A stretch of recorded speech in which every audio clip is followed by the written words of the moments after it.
stressed out. I ain't feeling my best. All I want is my sex. I got the best out.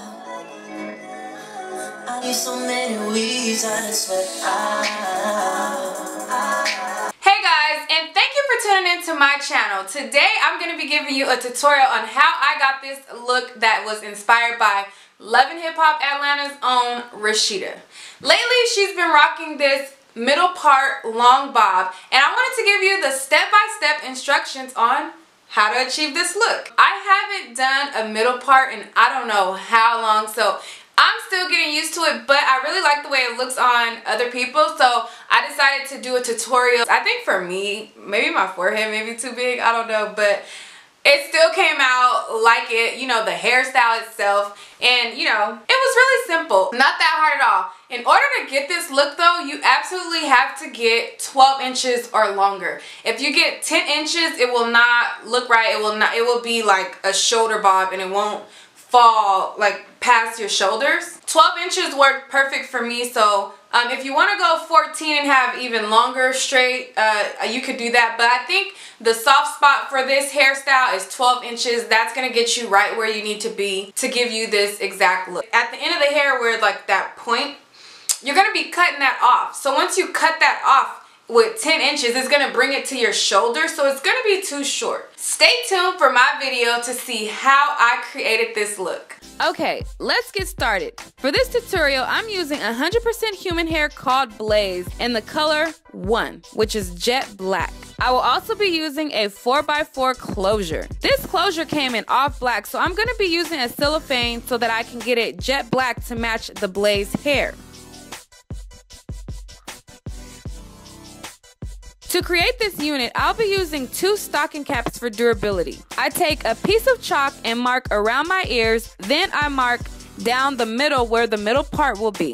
Then I mark side to side. I place the cap on the mannequin head as well and make my chalk lines even more visible. The reason you want to mark your ears is because you want your unit to lay as flat and seamless as possible. If you lay a track in an area that your ear is supposed to sit, then it's going to cause that hair to lift up. You don't want that. So you want to lay your tracks around your ear so that it will lay as flat as possible. Lay your tracks as shown here. I'm using regular weaving glue and sealing it and securing it with a blow dryer.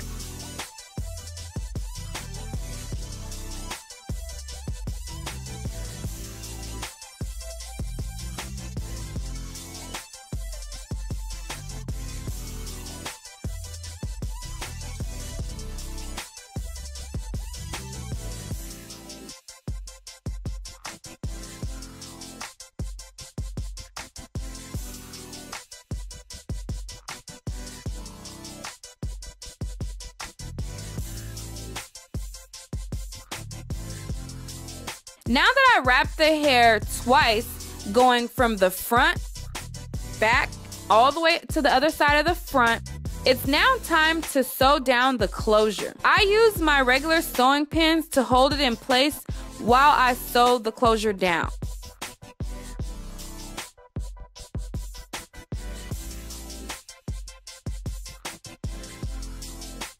For me, what works best is sewing one side down, then going to the other side, sewing that side down, and then sewing the back last.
Now that the closure is sewed down, I take 3 small pieces and glue them going forward. I do the same thing on both sides.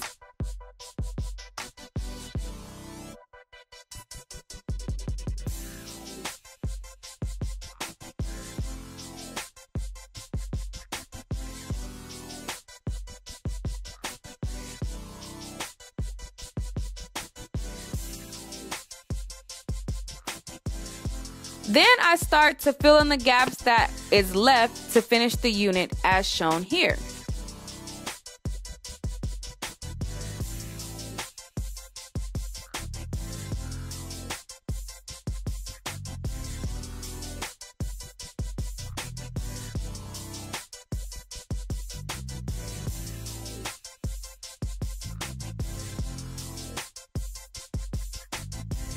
Sorry I didn't have a better angle for the top. I'm getting used to doing these tutorials and figuring out what works. Sometimes when I'm doing this, I'm just trying to get it done and not stopping to look at footage. I will get better, sorry. This is the last track and we are officially done gluing. Since my closure was only 10 inches and my hair is 12 inches, I need to make it blend. So what I'm going to do is infuse my 12-inch pieces into the closure. In order to do this, you want to split the tracks so that the pieces are thin as possible. I take a pair of scissors, get in between the track to make one track 2 pieces. Then I carefully part and lay the track into the closure. This will make your hair blend. If you have the same length closure as your hair, you can skip this step. But if your closure is shorter than the length of your hair, you want to make sure to make it blend so that it doesn't look choppy and it's a seamless bob.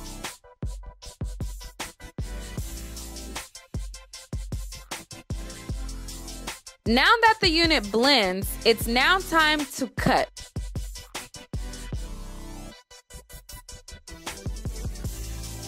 I'm just cutting about a ½ inch off of the hair to take away that layered point at the bottom. This is a blunt cut, so I'm just basically cutting even going all the way around. It's better to use shears, but since I don't have any at the moment, I'm using what I got. And I'm making it as even as I can get it going all the way around.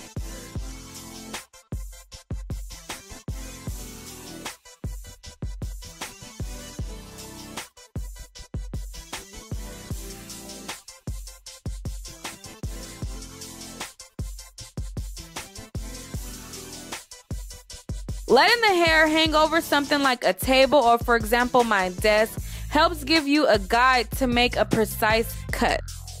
The last step is to use tweezers to make your middle part more defined. Make sure you use a decent pair of tweezers and be very careful. My tweezers were old, so they weren't even aligned straight, so it's hard to like grip the hair. To avoid that, get decent pairs of tweezers and be careful and you're good to go. I just accidentally punctured the closure. You don't want to do that. So like I said, make sure you use a decent pair of tweezers and take your time.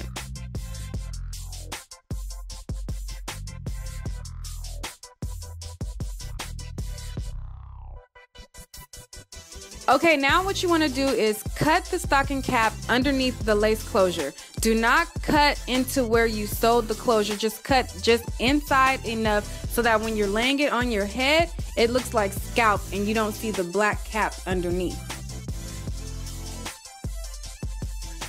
That completes the look.